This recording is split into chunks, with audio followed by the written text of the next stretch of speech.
Okay, so we're going to talk about the first New Deal. This is chapter 9, lesson 1. And if we look here, we see Franklin Roosevelt, a campaign button for when he was running for office, and we see he's for a New Deal. It almost looks like FDR, but it actually says for a New Deal. And over here, we see Franklin Roosevelt sitting at a desk with all these microphones from the radio. And we see people listening to the radio here because Franklin Roosevelt was known for giving these fireside chats to kind of update the people on what was going on and what he was doing to help with the Great Depression. And here we see this cartoon where Franklin Roosevelt, as a doctor, talking to Congress, who is looks like a lot like Uncle Sam over here. So it's like Uncle Sam's wife. And he says, of course, we may have to change remedies. That means the medicine if we don't get results. So we see Uncle Sam, who's kind of represents the United States, is sick, and all these medicine bottles here representing all the different things that FDR tried with the New Deal. Okay. All right, so just a quick explanation of who FDR was. He grew up wealthy and privileged from a pretty famous family. His cousin was Theodore Roosevelt, who was president of the United States. And he saw Franklin Roosevelt had a pretty rapid rise in politics. He did, one of the setbacks, though, is he caught polio, which is a disease that had a paralyzing effect. You see him sitting in a wheelchair here. He was rarely photographed in it, but he had very little use of his legs. He was a governor of New York before he became president, but he was known for his kind of energy and optimism and enthusiastic nature. And we see in 1932 he just absolutely crushes Herbert Hoover in the 1932 presidential election. Because remember, Hoover was the president when the Great Depression began. Okay, so once he was elected, the first part of his presidency is called the 100 Days. So FDR was elected in November of 1932, but he didn't take office until March of 1933. That's when his inauguration was. And in those 4 months, the economy got a lot worse. There were bank collapses and unemployment. Those were huge problems with the Depression. And so when Franklin Roosevelt came into office, he said, in his famous quote, the only thing we have to fear is fear itself. So he says basically we have to kind of get over this fear of the Depression and try and work to make it better. And so in the early days of his presidency, this was known as the 100 Days. So the first 3 months of his presidency between March and June. Okay, and Congress passes 15 major laws. These were called the First New Deal. And these laws all were attempts to deal with the Great Depression and make it better. Now, if you think about 15 major laws in 3 months, that is a huge output for Congress. Congress is not known for working quickly, but they did in this case.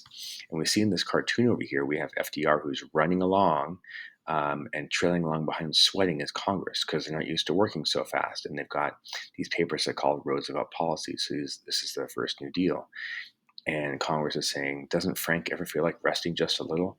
This is really emphasizing that Roosevelt wanted to hit the ground running when he came into office, and he was telling Congress, these are the things I want done. I want them done quickly. So Congress was acting very quickly to pass these major laws that were part of the first New Deal. We'll talk about those in a few minutes. We see here FDR's inaugural address here, his speech when he became president. Now, there was a split within the FDR administration over how much the government should step into the economy, right? How much should government do to help with unemployment or to help with the bank collapses, right? And we have these three different philosophies. Some people in Roosevelt's administration said that government should work with business and cooperate with business and let business kind of take the lead, but government support them. Others were saying, no, the government needs to step in and take over key parts of the economy and then manage the economy. And then third, other people are saying, well, maybe the government shouldn't do that. Maybe they should just break up the big companies and monopolies and stuff and focus on making fair competition that would get us out of the Depression. All of these worked to some degree or another, but they all had their drawbacks too, right? Number one is kind of similar to laissez-faire a little bit.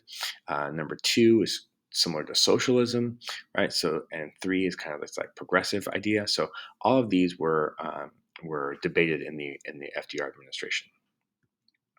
All right, so one of the major problems was the bank collapses and the debt that people were in. So we have several kind of laws that were passed as part of the New Deal, we have, these two, Emergency Banking Relief Act and the Federal Deposit Insurance Corporation. This was about making banks stable to stop the collapses of the banks, right?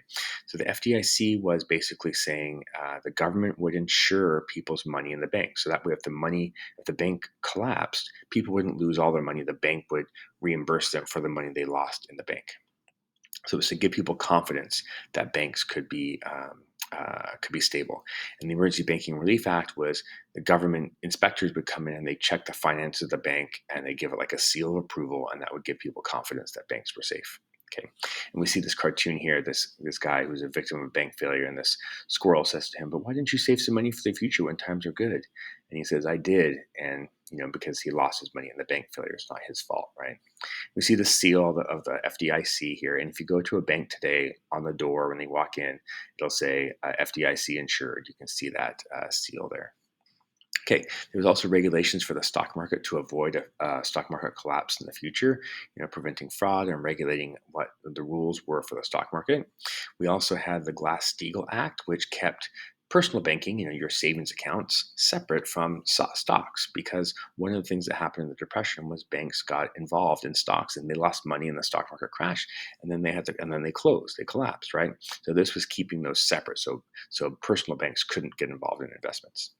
We also have attempts by the government to help people who owned farms and homes, right, to keep their homes so they didn't become homeless and lose their farms to the banks because they couldn't pay their mortgages. So these were government assistance to them. So we see here in this cartoon, we see a farmer, farm mortgage evil, and we see home mortgage, and it says Franklin Tell, like William Tell, which is a story about a guy who shoots an apple off people's heads. And so we see Franklin Roosevelt with a shotgun here with the mortgage relief, and he's going to shoot these the evil mortgages off their farms and off their houses here to give them some relief. All right, our next area was, talking about how to deal with things like the problem of overproduction and low prices that were hurting farmers and businesses. So we have the Agricultural Adjustment Act, which the government paid farmers not to grow certain crops. Basically, that was a way to put money in the farmers' pockets, but also stop the overproduction so prices could rise, and that would be helpful for farmers. The problem here is that African American farmers were hurt by this because the money was paid to the owners of land, not to those that rented. So when the owners were paid by the Agricultural Adjustment Act to not grow certain crops, that meant African American farmers that rented the land lost that land. So it kind of hurt them a little bit. We also have, this is for businesses now, the National Industrial Recovery Act, which was kind of setting the rules for minimum wages, encouraging unions, kind of setting prices so they weren't too high, those kind of things. And business owners opposed this. They didn't like that regulation. They felt that the government was stepping in too much. And we see this eagle here. So this was for the National Recovery Administration, the NRA. If you owned a business and you were following these rules from the NIRA, you could put the seal on your door or window or whatever, so people would know that you were trying to help. Okay? And that was a way to encourage it, but it didn't really work too well. Lastly, we have the Tennessee Valley Authority, which was about building dams for flood control and also hydroelectric power. We see construction here, and it's about bringing electricity to rural areas that didn't have electricity, and this is about improving people's lives. And these are public works projects. All right, so then we have relief programs. These were programs to help individuals. FDR didn't want to just hand money to people who were unemployed. He felt that was not the right approach. That's called the dole, right? And he wanted people to have to work for it because he felt like people had more pride in themselves when they were working and getting paid rather than just sitting at home and getting money from the government. So the government set up these programs, the Civilian Conservation Corps, the Public Works Administration, and the Civil Works Administration. They hired people to help construct different public works. So you see over the course of its existence, the CCC hired 3 million young men. They were all young men, and they went to work outside and planting trees and working in national forests and building reservoirs, right? They would go for months at a time in these camps. They'd work, and their paychecks would be sent home to their families. And then when their time was up, they'd go back home, and they would have experienced that time outside working and being healthy, getting money, all those kinds of things. Now, the PWA, this was the important thing here. It did build highways and schools, which everybody uses. But one of the things that's really important about this is that this required the contractors that were hired to build these things, it required them to treat African Americans equally. In other words, not discriminate against them for hiring. So this was a kind of a new idea here. The government is kind of enforcing equality here a little bit. And then the CWA, which included women, you had 4 million people that were building public works. This was very short, but they spent a lot of money very quickly. They spent $1 billion in less than a year. Okay. But the point here is that even though not all these programs like the CWA were not necessarily super successful, but it did kind of give the impression that that the government was doing something, and that people felt more confident after seeing the government take action here. And you notice all these letters: CCC, PWA, CWA, right? And these are called the alphabet soup agencies, like an alphabet soup, all the different letters. So they're kind of confusing to remember, but these are three you definitely want to remember. And we see this poster here advertising for the Civilian Conservation Corps, young man's opportunity. We see the CCC here, that acts like working outdoors, that sort of thing. All right, so here are some terms and people to know about this period. You should definitely know what the 100 days were. This is these 15 major laws that took action against the Great Depression. That was really important to give people the sense that government was doing something, especially after Herbert Hoover and his laissez-faire attitude. So this represents a huge change. We also have fireside chats here, and this is actually really, really important. One of the things that FDR did was he kind of updated the people with speeches given over the radio that people would listen to in their living rooms. And so they got used to hearing the president's voice. This is the first time that really happened. And so it was about reassuring the American people to say, like, hey, I've got this, you guys. And also to inform them to let them know what was happening. And so these fireside chats were an important tool by FDR. And he was like in people's living rooms through their radio. So he was kind of like everybody's grandfather, like that also helped to keep him popular as well. All right, so we have these three R's: relief, recovery, and reform. These are the main goals of the New Deal. The different programs were either relief, which was immediate action to stop things from getting worse; recovery, which was kind of temporary things like the CWA to kind of get people working, get money going through the economy; and then reform. These are regulations to prevent another depression from happening again. So like the Securities and Exchange Commission to regulate the stock market, right? To avoid a stock market crash in the future. So relief, recovery, and reform. The alphabet agencies I mentioned earlier, these are these New Deal programs. You see they were known by their abbreviations, right? These CCC, TVA, WPA, CWA. They're kind of confusing, but if you see those letters, you know it's a New Deal program. And then lastly, it's not directly connected to the New Deal, but Eleanor Roosevelt, she's a really important figure to remember.